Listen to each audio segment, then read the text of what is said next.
빨리 와요. 통영.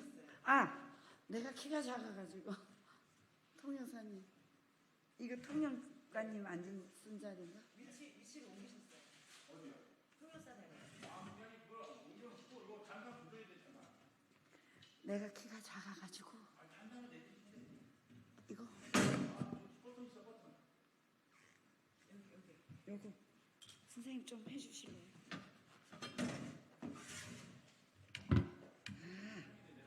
그렇구나. 네네. 내리세요. 네, 됐다. 들어오세요 빨리. 다 가지고 오세요.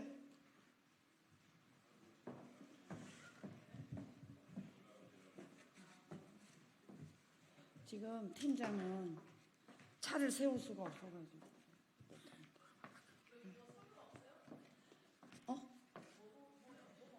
우리 팀장이 주차를 못 세워가지고 둔촌까지 저기 둔치까지 가야 되니까 시간이 안 돼서 못 온대. 할 수 없지만 우리끼리 하자. 네. 오늘이 며칠이지? 서 계실 건가요? 오늘은 며칠이야? 오늘 며칠이야? 16일 드실 건가요? 저희 16일 통영이 16일. 16일. 오늘 5월 16일 자유통일당 기자회견 성명서를 낭독하도록 하겠습니다. 윤석열 정부는 선관위와 민주당 간의 부당거래 의혹을 적극 수사해야 합니다. 안녕하십니까. 자유통일당 여성 최고위원 주옥순입니다. 최근 선거관리위원회의 고위 직원 자녀 특혜 채용이 온 국민으로부터 분노를 사고 있습니다. 사퇴한 선관위 전 사무총장의 자녀는 선관위 직원들 사이에서 세자로 불리기도 했다는 보도가 있었습니다.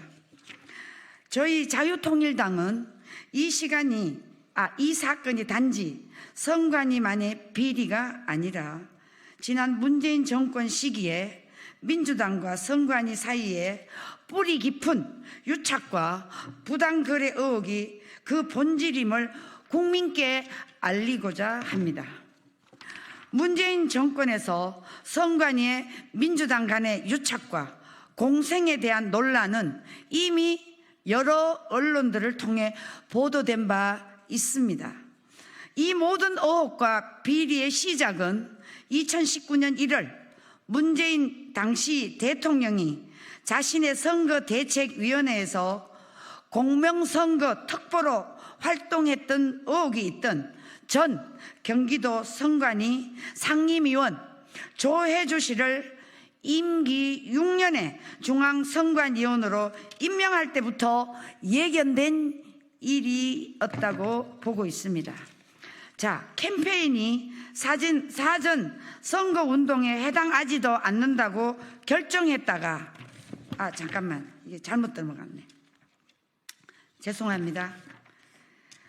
문재인 정권에서 선관위의 민주당 간의 유착과 공생에 대한 논란은 이미 여러 언론을 통해 보도된 바 있습니다.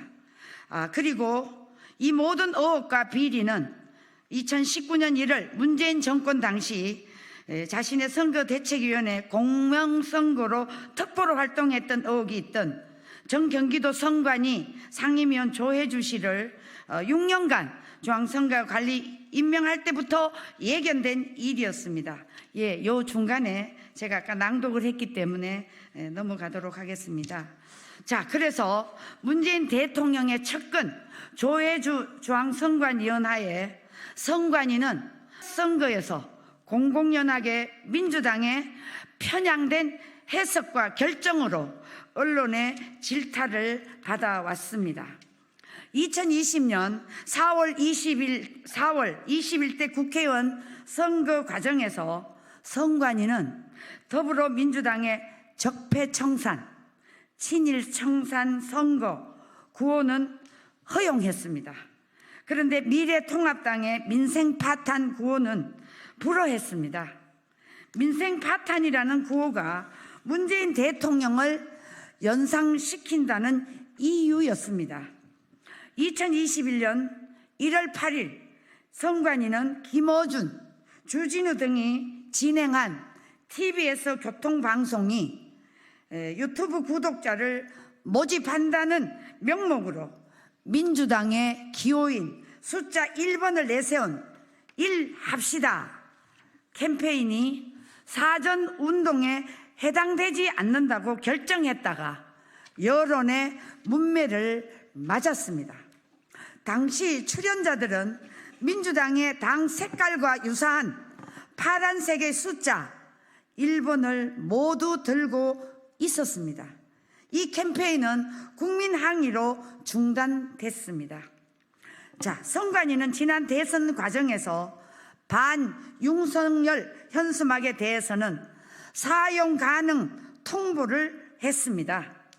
당시 더불어민주당은 윤석열 후보에 대해 살아있는 소위 가죽을 벗기는 세력, 신천지 비호 세력, 술과 주술에 빠졌다, 청와대를 굿땅으로 만들 순 없습니다, 이런 문구를 담은 현수막을 제작했습니다. 선관위는 특정 후보에 대한 반대 입장이 명시적이지 않다면서 이 같은 더불어민주당 현수막 문구를 허용해 주었습니다. 하지만 그런 선관위는 국민의힘의 투표가 윗선을 이깁니다. 투표가 무능을 이깁니다. 투표가 내로남불을 이깁니다 라는 구호의 현수막은 불허했습니다. 특정 정당과 후보를 연상시킨다는 이유 때문이었습니다. 자, 이런 사례는 이것뿐만이 아닙니다. 문재인 정권 하에서 선관위의 민주당 유착 행위를 모두 고발하자면 몇 시간이 필요할 정도입니다. 이 모든 불공정과 부당한 선관위의 반헌법적, 반민주적 행태는 모두 문재인 전 대통령의 측근 조혜주 전 중앙선관위원이 임명된 후에 일어난 일입니다. 따라서 검찰과 경찰은 문재인 민주당 정권이 선관위 오랜 세습 고용 특혜 비리를 이용해서 불법, 부당하게 선관위를 자신들의 수족으로 삼는 것은 아닌지 즉각 수사해야 하는 것입니다. 자, 민주당에 묻습니다. 왜 민주당은 2023년 선관위가 감사원의 특혜 비리 감사를 거부할 때 선관위를 두둔했던 것입니까? 왜 언론들은 이를 두고 민주당과 선관위가 공생관계라는 비판 보도를 하게 된 것입니까? 민주당은 선관위의 장시간에 걸친 조직적인 고용세습 비리를 알고 있었으면서도 이를 법과 정의의 심판대에 세우기보다는 약점으로 이용해 선관위를 자기 편으로 부당하게 이용한 것은 아닙니까? 묻고 싶습니다. 왜 이런 엄청난 비리가 윤석열 정부에서는 밝혀지고 지난 민주당 문재인 정부에서는 밝혀지지 않는 것입니까? 민주당이 무능했거나 아니면 선관위와 부당거래를 하지 않았다면 설명할 길이 없는 것입니다. 이에 저희 자유통일당은 엄중하게 민주당과 그리고 국민의힘 그리고 윤석열 정부에 촉구합니다.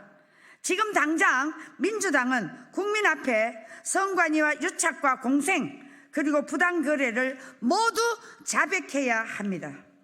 윤석열 정부는 선관위가 자신의 부패와 비리 처벌을 면하기 위해 민주당 문재인 정권과 부당한 거래나 유착을 한 사실이 없는지 철저하게 수사해야 합니다. 마지막으로 국민의힘은 선관위의 불법 비리와 민주당과의 유착 의혹 진상규명에 신속하게 국정조사를 발의해야 합니다. 한 사람은 속일 수 있어도 많은 이들을 속일 수는 없습니다. 특히 국민들은 속일 수가 없는 것입니다. 선관위의 이러한 비리와 민주당과의 유착이 끊임없이 부정선거론으로 힘을 실어주게 되는 이유입니다. 백보 천보를 양보해서 부정선거가 없었다고 해도 선관위가 민주당과 결탁해서 부당거래와 유착 공생으로 선거 관리를 했다면 그 자체로 주권자를 무시하고 헌법을 위반한 거대한 부정선거가 아닐 수 없습니다. 자유통일당은 주권자 국민의 편에서 끝까지 이 사건의 배후에 대한 진실 규명을 위해 투쟁할 것을 국민 여러분께 약속을 드립니다. 2024년 5월 16일 자유통일당 당원을 대표하여 주옥순 여성 최고위원이 여러분들에게 알려드렸습니다. 네, 감사합니다. 자, 우리 이거 하나 해도 되나요? 수사를 촉구한다. 이 말은 해도 됩니까? 네, 구호는 안 됩니까? 그냥 수사를 촉구한다. 이 말은 됩니까? 아, 그래요? 그러면 제가 수사를 촉구한다 이러면 여러분들은 그냥 핏개만 이렇게 들었다가 세 분 놔주세요. 자, 검찰, 경찰, 자유통일당은 수사를 촉구합니다. 네, 이상 마치도록 하겠습니다. 네, 감사합니다.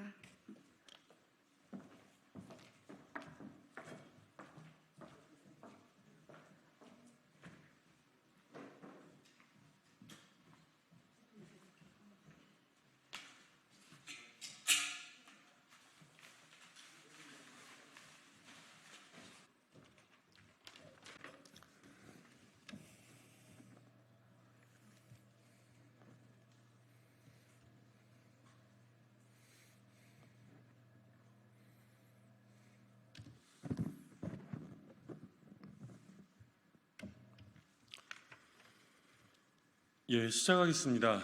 진보당 대변인 홍성규입니다. 두 가지 말씀 드리겠습니다. 첫 번째입니다.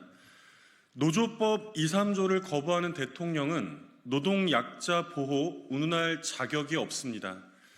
윤석열 대통령이 이른바 민생토론회를 통해서 노동약자 지원과 보호를 위한 법률 제정과 노동법원 설치를 언급했습니다. 누가 보면 대통령이 우리 노동자들을 퍽이나 위하는 줄 잠시 착각할 법도 합니다. 그러나 결론부터 말하자면 노조법 2, 3조 개정을 완강하게 거부하고 있는 대통령은 노동약자 보호 등등을 운운할 자격이 없습니다. 대한민국 헌법 제33조에는 노동 3권이 분명히 명시되어 있습니다. 지난 1948년 헌법 제정 이후 단 한 번도 수정된 적이 없는 조항이지만 동시에 지난 76년간 제대로 지켜진 적도 없다는 것이 정말로 슬프고도 분노스러운 현실입니다. 노동조합 결성이 당연한 권리로 보장되어 있지만 삼성 등 재벌을 비롯한 사용자 측은 물론 정부까지도 공공연히 나서 노동 3권을 탄압했습니다. 멀리 갈 것도 없이 건폭몰이로 우리 노동자들을 죽음으로까지 내몰았던 현 정부의 행태부터 돌아보십시오.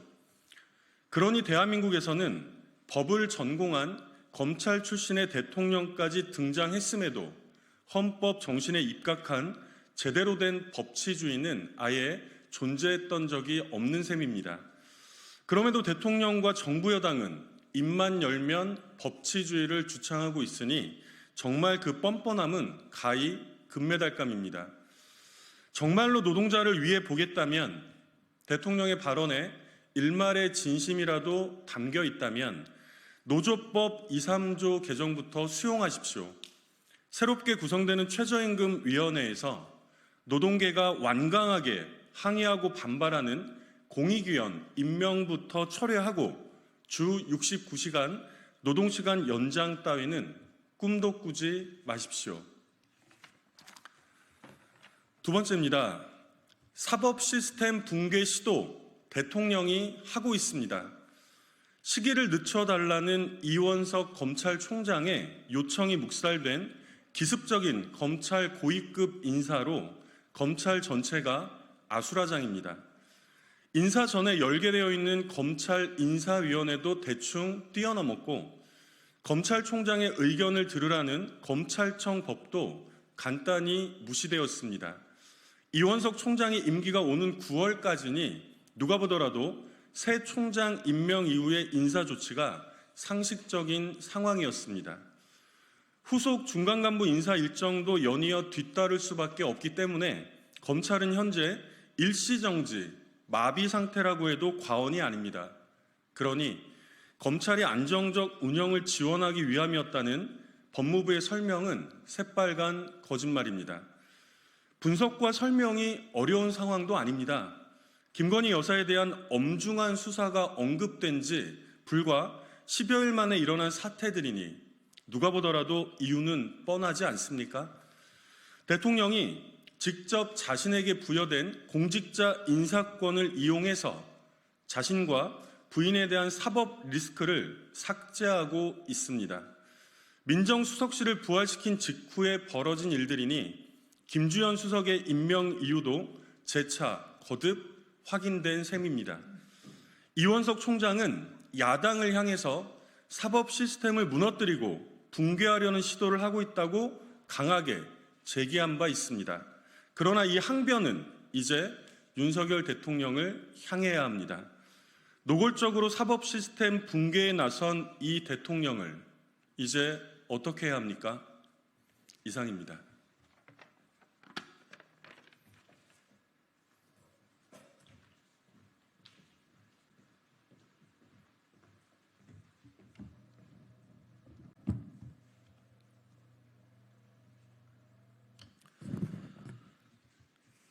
더불어민주당 최민석 대변인입니다. 브리핑 시작하겠습니다. 들통난 임성근 사단장의 거짓말, 대통령은 민의를 거역하지 말고 특검을 수용하십시오. 해병대원 사망사건 당시 현장에 투입되었던 해병대 1사단 7여단장이 임성근 전 사단장이 수색작업 전반에 대해 직접 지시를 했다고 진술했습니다.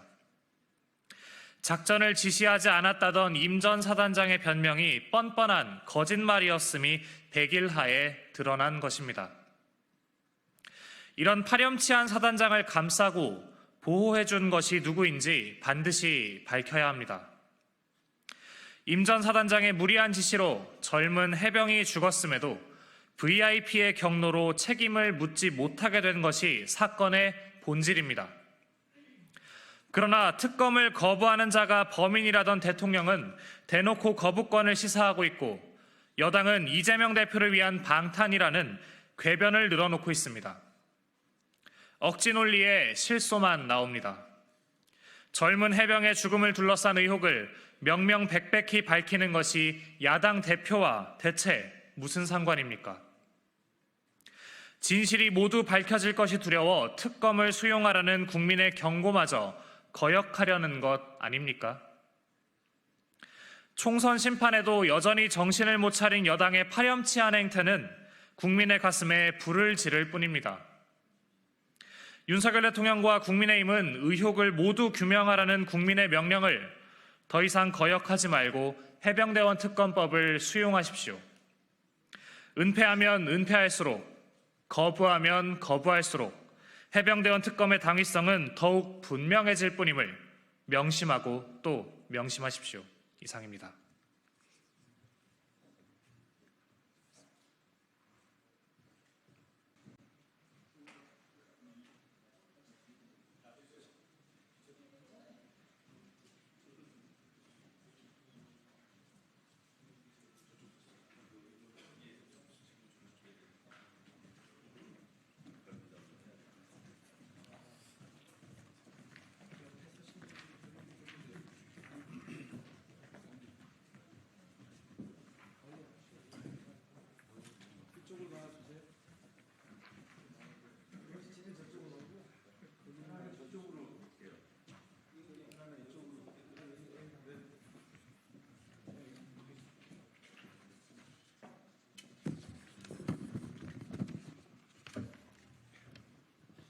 안녕하십니까. 정치검찰 사건조작 특별대책단 간사 박균택입니다.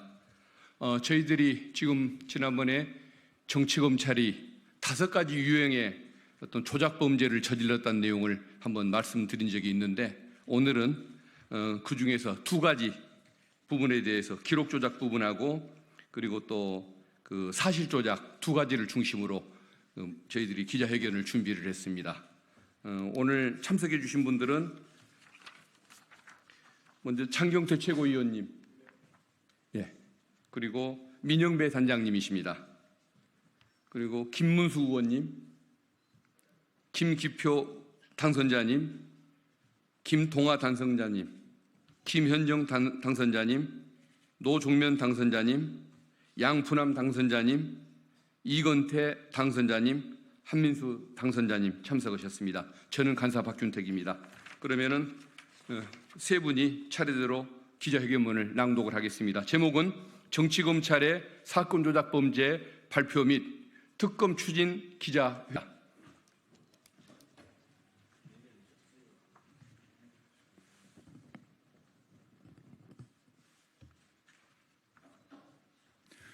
정치검찰이 이재명 대표를 죽이기 위하여 사건을 조작한 사실이 속속 드러나고 있습니다. 대책단은 지난 13일 기자회견에서 서울중앙지검의 증거 조작 사실 공문서 표지 가리를 발표했고, 검찰의 사건 조작 유형을 5가지로 구분했습니다. 첫 번째 조작은 수원지검의 대북 속금 사건에서 이화영 전 부지사를 불법 회유하고 압박하여 진술을 조작한 진술 조작입니다. 김성태, 박용철 등 공범들을 모아서 진술 조작을 시켰음이 의심되고 정관 변호사까지 동원한 정황이 속속 드러났습니다. 법무부와 검찰은 그런 일이 없다고 합니다. 그렇다면 출정 기록 등 관련 자료를 제출하면 됩니다. 법무부는 이틀 전 5월 14일 대책단의 방문 조작 전면 거부하면서 자료 제출을 하지 않고 있습니다. 이와 같은 행태가 진술 조작을 인정한 것이 아니라면 무엇이겠습니까? 또한 이미 언론에서 보도된 바와 같이 대장동 녹취록 그 어디에서도 그분 이재명은 나오지 않았습니다. 오히려 지난 5월 7일 공판 과정에서 검찰이 유래 신도시를 위 어르신 이재명 정진상으로 조작한 사실이 드러났습니다. 오늘 기자회견에서는 앞서 말씀드린 대북 송금 사건에서의 진술 조작, 공선법 사건에서의 공문서를 조작한 수사 조작, 대장동 사건에서 녹취록을 조작한 증거 조작에 이어 검찰이 증거 기록을 조작한 기록 조작과 대장동 일당 간의 돈 거래를 이재명 성남시장 선거 자금으로 둔갑시킨 사실 조작에 대해 말씀드리겠습니다. 네, 김동아 당선인입니다. 검찰이 증거 기록을 조작한 기록 조작 사실은 사건 번호 2022 고압 660 공직선거법 위반 사건에서 확인할 수 있습니다. 검찰은 2022년 8월 19일 성남시 공보관실로부터 출장 관련 사진 2,451장과 동영상을 받아갔습니다. 증거순번 183쪽에 명시되어 있습니다. 그런데 검찰은 이 기록을 취득한 사실을 수사 기록 목록에 표시하지 않은 채 극히 일부만을 수사 기록 목록과 증거 기록에 첨부하였습니다. 이를 통해 2,451장 중 2,300여 장의 사진은 그 취득 사실조차 알 수 없도록 한 것입니다. 이는 형사소송법 제266조의 3, 제1항을 위반한 것입니다. 더 큰 문제는 문서를 짜집기 하면서까지 진술을 받아내는 검찰의 형태를 볼 때 무엇을 얼마나 더 많이 숨기고 있는지 예상조차 할 수 없다는 점입니다.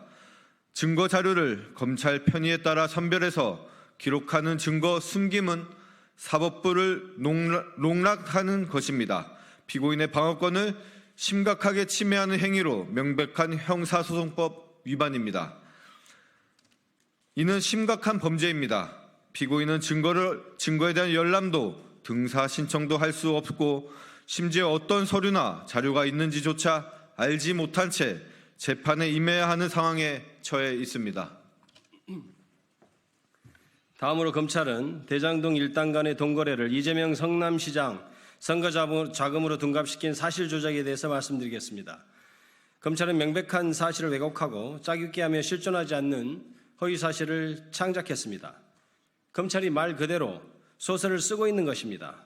검찰은 있지도 않은 선거자금 명목 100억 원을 주장하기 위해 녹취록에서 확인된 시기조차 멋대로 조정하고 진술을 왜곡해 사건의 진실, 사건을 조작했습니다.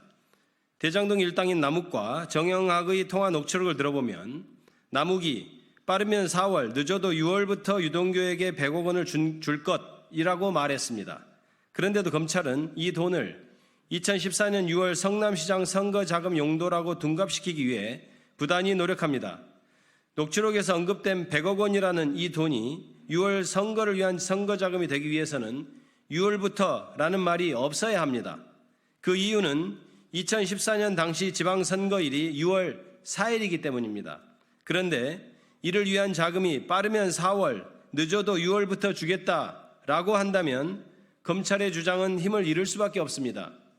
그래서 검찰은 남욱에게 2014년 4월부터 6월 사이 돈을 쓸 수 있도록 마련해 주겠다라고 말한 것으로 교묘하게 워딩을 슬쩍 바꿔 질문했습니다. 남욱이 유동규에게 주겠다는 돈의 용도를 지방선거용으로 둔갑시켜 보고자 빠르면 4월, 늦어도 6월부터를 4월에서 6월 사이로 바꿔버린 것입니다. 이렇듯 검찰은 얼토당토 않은 선거자금 명목이란 돈을 만들어 보고자 증거 사실을 왜곡하고 시기를 멋대로 짜 맞췄습니다.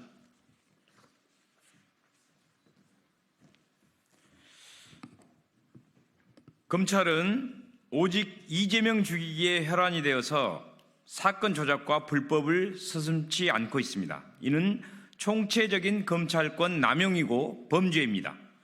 검찰과 교정당국은 진실을 은폐하고 법무부는 검찰의 사건 조작 범죄에 관한 진실 규명을 방해하고 있습니다.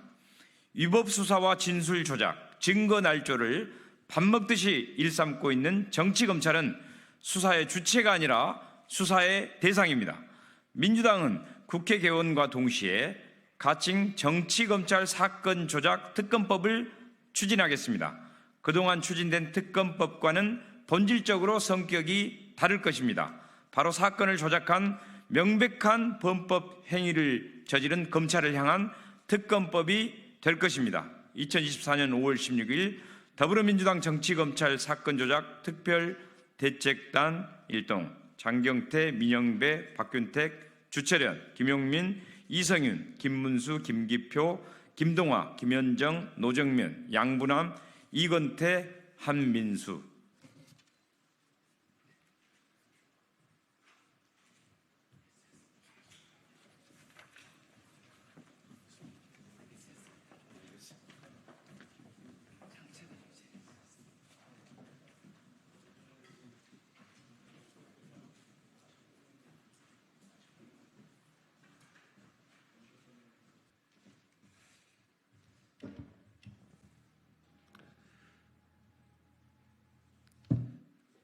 네, 안녕하십니까. 개혁신당 대변인 주이삭입니다.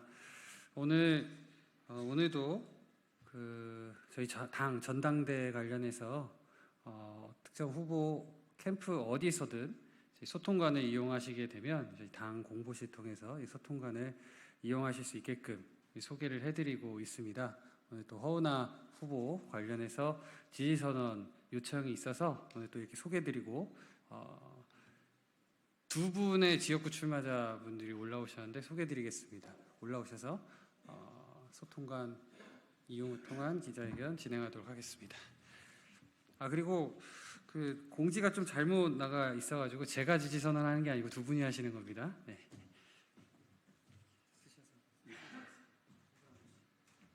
시작하라고요? 그러면 시작하도록 하겠습니다. 안녕하십니까. 종교 없는 개혁신당 당원 동지 여러분. 저는 지난 4월 10일 총선에서 대전 서구을에 출마했던 조동원입니다. 저는 대통령을 만들 사람 허은하 당대표 후보를 강력히 지지합니다.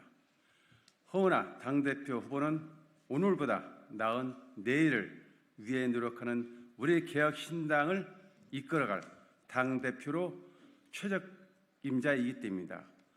비겁하지 않은 정치인 허은하, 열정이 순수이고 꿈을 향해 달리는 허은하 당대표 후보는 우리 개혁신당의 새로운 희망과 변화의 상징입니다.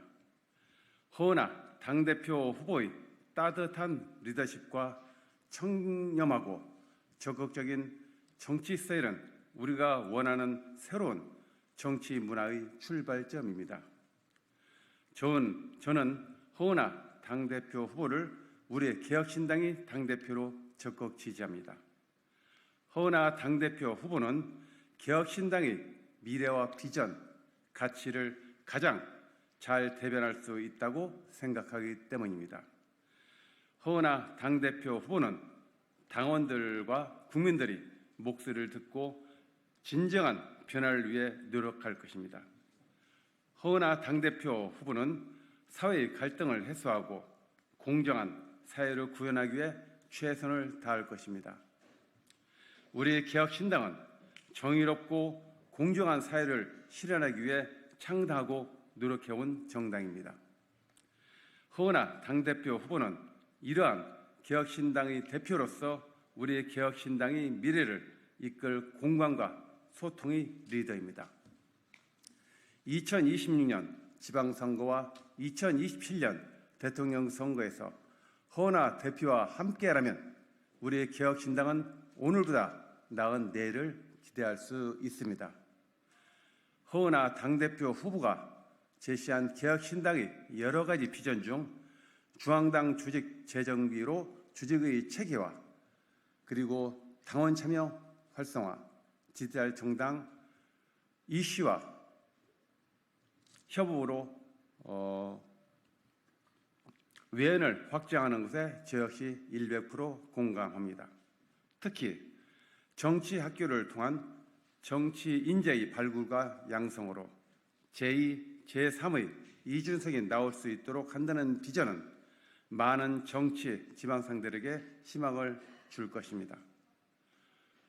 허은하 당대표 후보는 정치적인 열정과 국민을 위한 진정한 헌신의 자세를 갖추고 있습니다. 허은하 당대표 후보는 새로운 시대의 요구에 부응하며 사회적 정의와 평등을 실현하기 위해 노력하고 있습니다. 허은하 당대표 후보는 현안에 대한 명쾌한 대안을 제시하며 국가 발전과 국민 복지 향상을 위해 역량을 발휘할 것입니다. 허은하 당대표와 함께라면 우리는 새로운 희망과 발전을 할 수 있습니다. 저는 허은하 당대표와 함께 대한민국을 희망찬 미래로 이룰 것을 약속드립니다. 저는 허은하 당대표 후보의 탁월한 리더십과 비전을 믿고 적극 지지합니다. 허은하 당대표 후보가 우리 새로운 당대표로 선출될 수 있도록 개혁신당 당원 동지 여러분들이 많은 지지와 응원을 부탁드립니다. 감사합니다.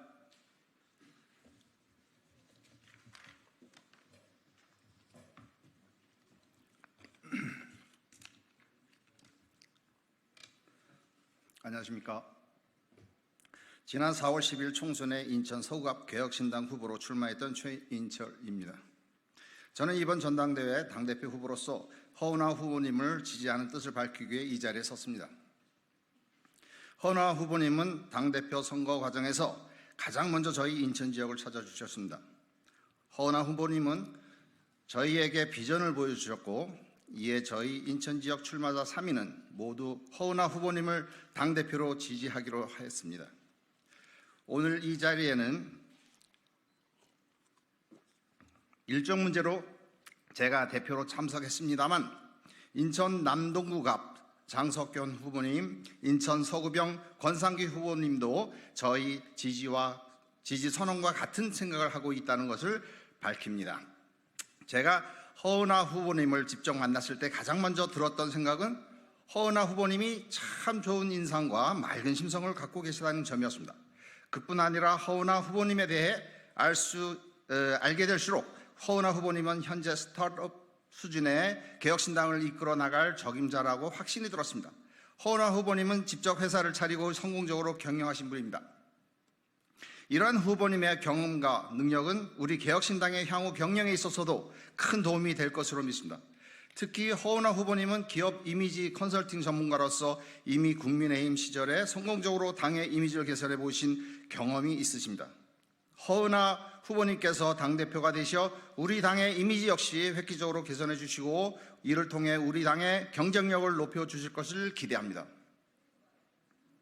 좋은 인상, 훌륭한 심성, 그리고 단체를 이끌어가는 능력을 두루 갖추신 허은하 후보님을 개혁신당의 당대표로 강력히 추천합니다.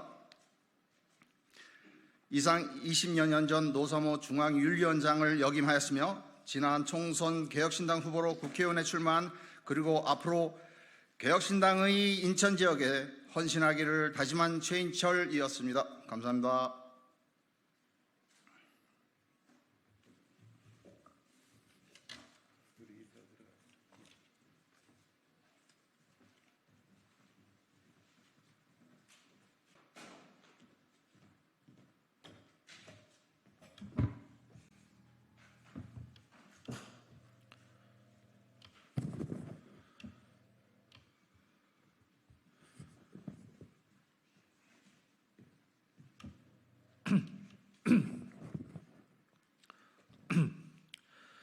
네, 더불어민주당 최민석 대변인입니다. 브리핑 시작하겠습니다. 윤석열 대통령은 김건희 여사의 대표 변호인이 되기로 결정했습니까? 윤석열 대통령은 대한민국의 대통령 대신 김건희 여사의 대표 변호인이 되기로 결정했습니까? 김건희 여사가 오늘 캄보디아 총리 공식 오찬 자리에 참석하며 공식 행보를 재개한다고 합니다. 명품백 수수, 주가 조작 의혹 등 김건희 여사를 수사하라는 국민의 요구가 어느 때보다도 높습니다. 그런데 뻔뻔하게 활동을 재개해 대통령 부인 역할을 하겠다니 국민이 우습습니까?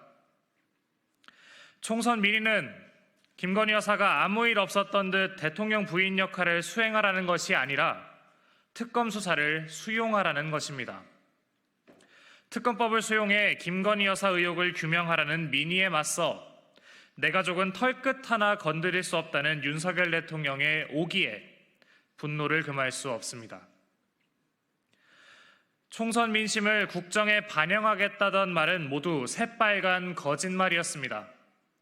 민정수석 부활, 전격적인 검찰 인사도 모두 김건희 여사를 지키기 위한 술책이었음이 명확해졌습니다. 대한민국 대통령의 외교가 김건희 여사의 방탄을 위한 수단으로 전락한 점 또한 대단히 유감스럽습니다. 온갖 비리 의혹을 받고 있는 대통령의 부인이 공식 외교석상에 나서겠다니 국제사회의 조롱은 국민이 감당하라는 말입니까?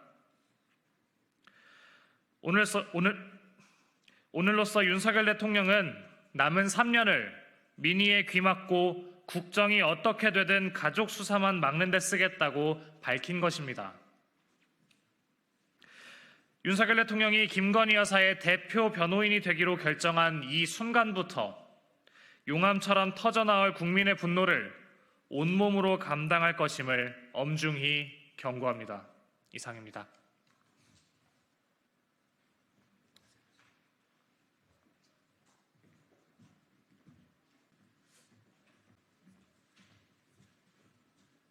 네, 2시 10분에 공지했던 당 브리핑 시작하도록 하겠습니다. 관련 내용은 오늘 민주당에서 당선된 우원식 차기 국회의장 관련 내용입니다. 바로 시작하겠습니다.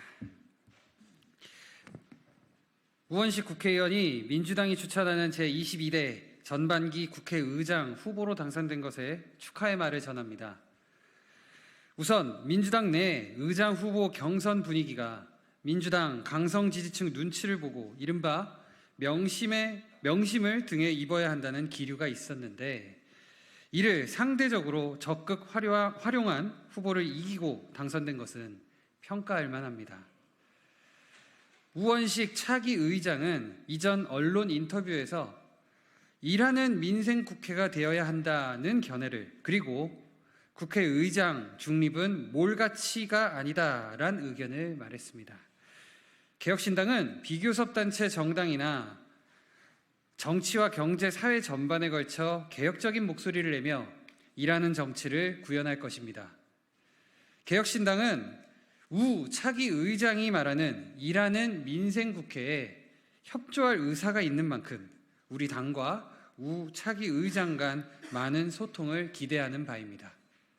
끝으로 모든 국회의원을 대표하는 자리인 만큼 우 차기 의장이 출신 정당만 대변하는 의장이 되지 않길 기대합니다.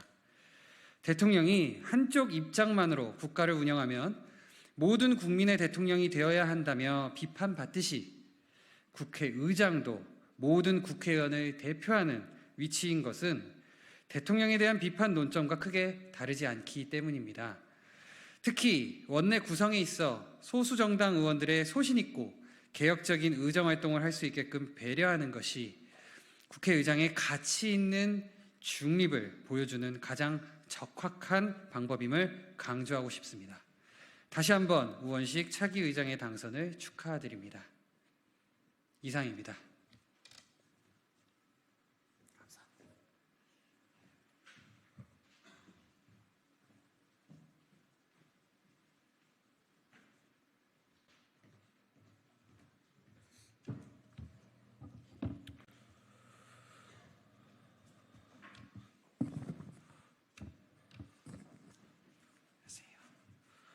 네, 더불어민주당 최민석 대변인입니다. 브리핑 시작하겠습니다. 네. 하면 될까요?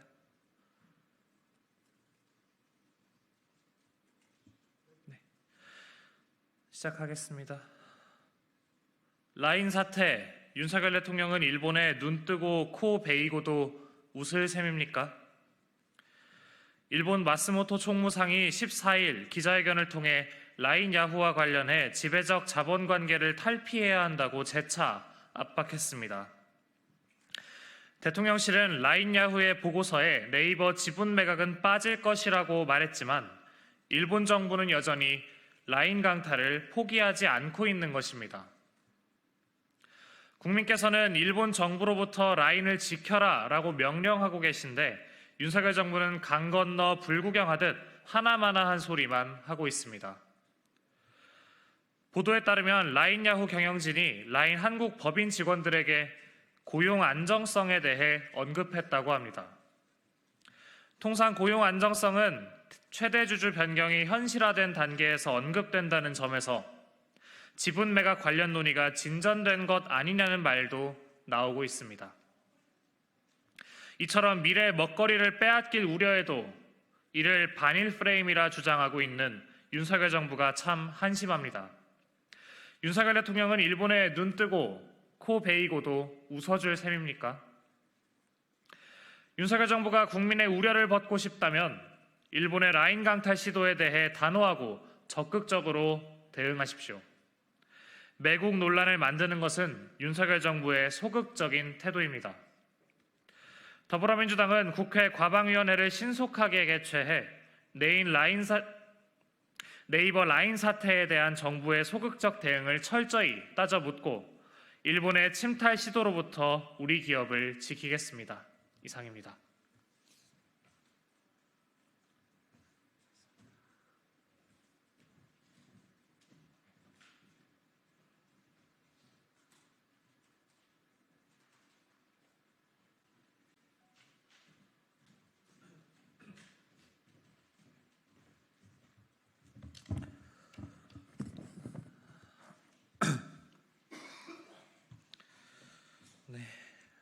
더불어민주당 최민석 대변인입니다. 브리핑 시작하겠습니다. 윤석열 대통령의 얼굴이 임금님의 용안이라도 됩니까? 보도에 따르면 지난 7일 대통령실이 한 매체에 위아래가 일부 잘린 윤석열 대통령의 얼굴 이미지를 사용한 데 대해 항의했다고 합니다. 윤석열 대통령의 얼굴이 임금님의 용안이라도 됩니까? 대통령의 얼굴 이미지를 일부 잘라 쓰는 것이 무슨 문제가 있다는 것인지 어이가 없습니다. 최고 지도자의 사진이 조금이라도 잘려나가는 것을 금지하는 나라는 북한 같은 전제 국가밖에 없습니다. 윤석열 대통령은 김정은 위원장을 따라하려고 합니까? 노무현 대통령께서는 자신을 욕해도 주권을 가진 시민의 권리라며 괜찮다고 말씀하셨습니다. 그런데 윤석열 대통령은 사진이 조금 잘렸다고 언론사에 득달같이 항의하다니 보는 사람이 다 민망합니다. 윤석열 대통령은 대한민국을 대체 어디까지 퇴행시킬 셈입니까? 대통령이 손에 왕자를 쓰고 다니더니 대통령실까지 임금님 놀이에 취해 있는 것은 아닌지 의문스럽습니다. 더욱이 국민의 삶이 그 어느 때보다도 어려운데 대통령실은 한가하게 대통령의 초상 사진이 잘렸는지나 따지고 있다니 정말 한심합니다. 이번 일은 민의를 외면하고 권력과 권위를 지키기에 급급한 윤석열 대통령의 모습을 상징적으로 보여주는 사건입니다. 윤석열 대통령은 자신이 국민이 선출한 공직자에 불과하며 권위를 지키는 것이 아니라 국민의 삶을 지키는 것이 본분임을 유념하기 바랍니다. 이상입니다.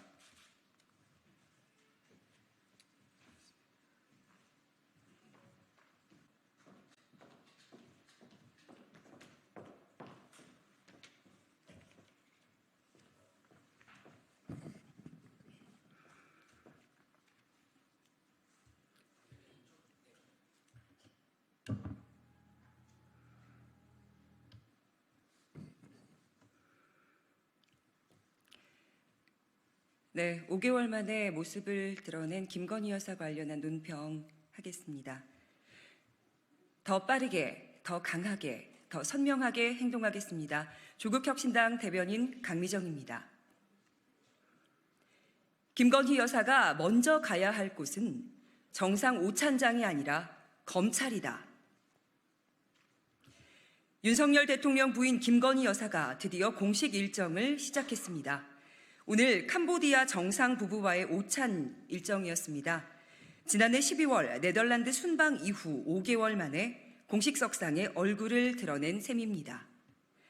대통령실은 캄보디아 정상 부부가 참석하는 만큼 김건희 여사가 정상 배우자로서 역할을 하게 될 것이라고 전했다는 언론 보도도 있습니다. 이제 김 여사가 나서도 될 만큼 모든 정리가 끝났다는 겁니까? 아니면 국민에 맞서 정면 돌파라도 하겠다는 결기입니까? 윤 대통령은 최근 취임 2주년 기자회견에서 김 여사의 디올백 수수와 관련하여 아내의 현명하지 못한 처신으로 국민께 걱정 끼친 부분에 대해 사과드리고 있습니다. 라는 표현으로 누가 사과하는지도 모를 묘한 발언을 했습니다. 이원석 검찰총장이 김 여사 관련 수사팀을 보강하고 수사의 속도를 내려고 하자 수사 책임자들을 모두 좌천성 승진시켜버렸죠. 조만간 부장, 차장 검사들도 모두 교체할 겁니다. 검찰총장도 패싱한 김건희 방탄 인사 발령장에 잉크가 마르기도 전에 공식 행보에 나선 그 용기가 가상합니다. 그간의 행태를 보면 이제 친윤 언론들이 나설 것으로 보입니다. 윤 대통령 부부가 이번 정상회담 공식 행사를 시작으로 정면 돌파에 나섰다라고 말이죠. 김 여사는 검찰 수사와 김건희 특검법을 정면 돌파하려는 게 아닙니다. 4월 10일 총선에서 표출된 민심에 정면으로 맞서겠다는 겁니다. 국민의 명령을 거부하고 민심에 맞서다 처참한 말로를 맞았던 전직 대통령의 사례는 윤 대통령 부부에겐 남일인가 봅니다. 조국혁신당이 충고합니다. 순서가 틀렸습니다. 김 여사는 디올백 수수, 도이치모터스 주가 조작, 양평 고속도로 의혹부터 벗으시길 바랍니다. 검찰에 나가 수사부터 받아야 국민들이 인정하지 않겠습니까? 4.10 총선 사전투표 당시 국민과 언론의 눈이 무서워 위장을 하고 도둑투표했던, 이렇게 은근슬쩍 공식 활동을 시작하면 더 큰 화를 당하지 않을까 걱정돼서 드리는 충고입니다. 여기까지 하겠습니다. 고맙습니다.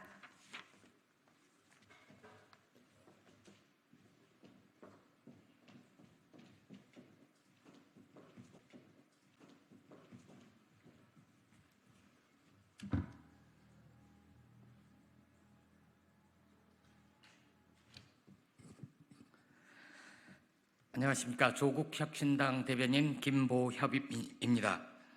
용산 대통령실 하는 짓이 참 좀스럽다라는 제목으로 논평하겠습니다. 윤석열 대통령을 보좌하는 용산 대통령실 대외협력 비서관이 경향신문에 유감 전화를 했다고 합니다.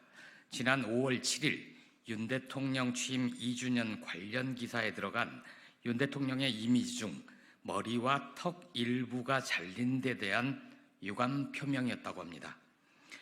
용산 대통령실 하는 짓이 참 좀스럽습니다. 기가 막힙니다. 어떻게 우리 대통령님 용안에 손을 대 이런 생각을 했던 것일까요? 앞으로 윤 대통령의 신체 일부를 부각시키는 방식의 캐리커처나 만평에도 모두 유감 전화를 할 겁니까? 대통령실 비서관이 아무리 점잖게 유감을 표명했어도 전화를 받은 언론인들은 유쾌하지 않았을 것입니다. 협박까지는 아니어도 압박으로 느꼈을 것입니다. 경향신문에 실린 윤 대통령의 이미지는 인쇄 매체들에서 흔히 발견할 수 있는 형태입니다. 윤 대통령을 폄훼하기 위해 의도를 가지고 편집한 것이 아님을 누구나 쉽게 알 수 있습니다. 그런데 국정 운영을 위해 대외에 협력을 구할 일이 많은 비서관이 사실상 항의 전화를 하다니요. 그렇게 할 일이 없나요? 혹시 윤 대통령이나 김건희 여사가 지시한 겁니까? 여러 언론에 유감 전화를 하고 싶은 쪽은 조국 혁신당입니다. 조국 대표는 어제 서울 종로구 조계사에서 열린 부처님 오신 날 봉축 법요식에 참석했다가 윤 대통령을 만났습니다. 두 분이 악수를 나눈 사진들에 온통 윤 대통령의 묘한 표정과 조국 대표의 뒤통수만 담겼습니다. 좀 섭섭하기는 합니다. 하지만 대통령실 사진기자들이 현장 취재를 했을 것이고 대통령 중심으로 취재하는 것이 관행임을 알기에 저희는 담담하게 받아들였습니다. 조국 혁신당이 충고합니다. 윤석열 대통령 참모들이 윤 대통령의 이미지를 좋게 만들고 싶다면 용산 대통령실 바깥으로 나와 여러 시민들을 만나고 날 것 그대로의 민심을 전해서 국정기조를 바꾸시라, 이렇게 조언을 드리는 게 나을 겁니다. 앞으로 언론사에 유감 전화를 하고 싶더라도 꼭 참으시길 권합니다.